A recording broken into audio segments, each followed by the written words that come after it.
Hello there, everyone. Judge Andrew Napolitano here, Judging Freedom. Today is Tuesday, January 8th. It's about 1:40 in the afternoon here on the East Coast of the United States.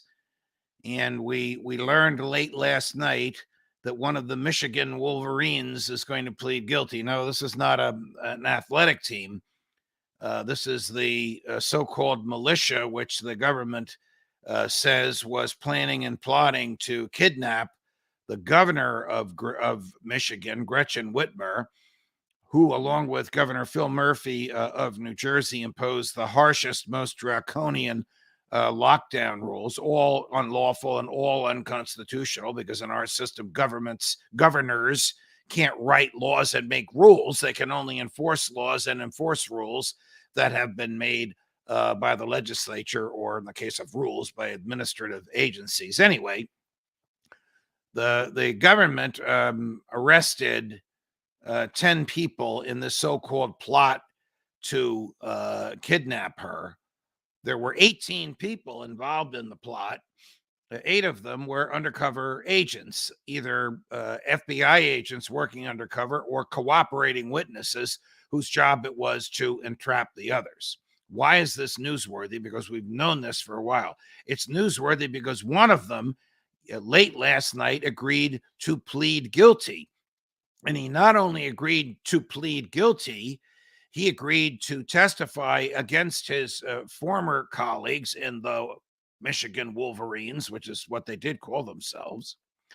And he told the government what he'll say. And of course, the government negotiated with his lawyers so that he'll say what the government wants him to say and wants to hear. And what he's going to say is that there was no entrapment. We did this of our own free will.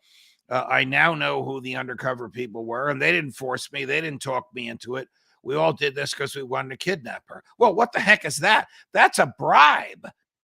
The government is giving him something of value, a reduction in the charges against him, and a reduction in the potential jail time to which he's exposed, in return for tailoring his testimony to meet the government's needs.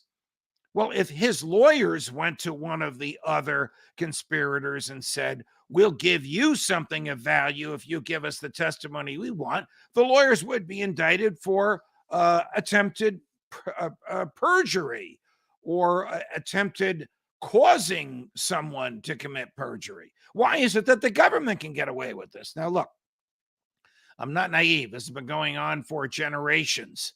The government gives people deals. And in return for those deals, they're usually co-defendants. These people testify in the way the government wants. Sometimes this works for the government. Most of the time it does. The type of arguments that I'm making, defense counsel can make at trial. You entered into a deal with the government. The government gave you something of value in return for your testimony. Your testimony is tailored to what the government wants you to say, because if you don't say what the government wants you to say, you're not going to get the deal that the government promised to give you. That type of cross-examination is permitted. But the court should throw these cases out, because when the government bribes a witness, the witness is inherently unworthy of belief, and the government is unworthy of being prosecutors, because bribery is a federal crime.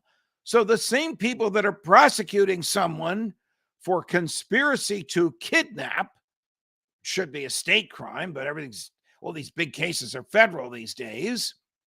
The same government that is prosecuting these people for conspiracy to kidnap is itself engaging in a felony when it bribes a witness. We'll see where this goes. Judge Napolitano, Judging Freedom.